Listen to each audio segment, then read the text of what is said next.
this information is also very important for business owner, because if you're not aware the mega trend is coming, it could replace your industry. Yeah? But if you know what is it, then you can ride the wave, right? You have to prepare earlier. So what are the category of trends, right? One is called the mega trends. So what are mega trends? These are the very powerful big wave, transformative force, we call it, that could change the global economy, not just a particular industry, right? But it changed your lifestyle. It changed the way people work. It changed how the global economy works. It changed the business environment, and it changed the society. That's called the megatrend. Okay? So it's more pervasive. Normally, it lasts for at least a decade. It's not something that lasts for 1 to 2 years. So in contrast, for example, the pandemic, right? People were locked down for 3 years. Okay? In China, it was 3 years. So over here, like 1 to 2 years, on and off. We have the MCO and the different versions of it. But that's very short term. But do you realize that because of that, it has actually changed the nature of how people work right now? Right? Because of that, nobody likes to work for 5 days in a week in the office anymore, right?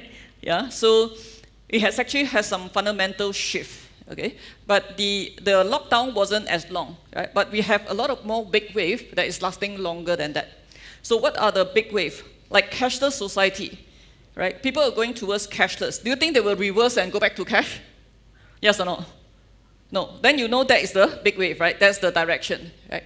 The second one is AI. Do you think it will reverse back? Right? So you know that's going to be a big wave.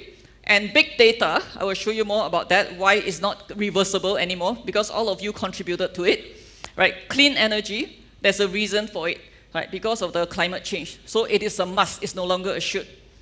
And high-speed broadband, it's also a reality, right? People demand more and more bandwidth, and there's a lot more to that.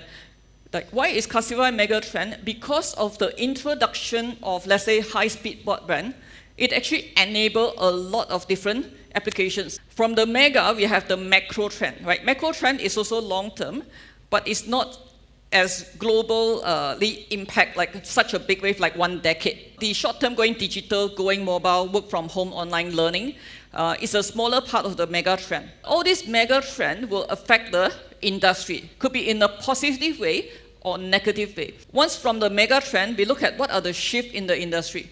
There are also industry-specific trends.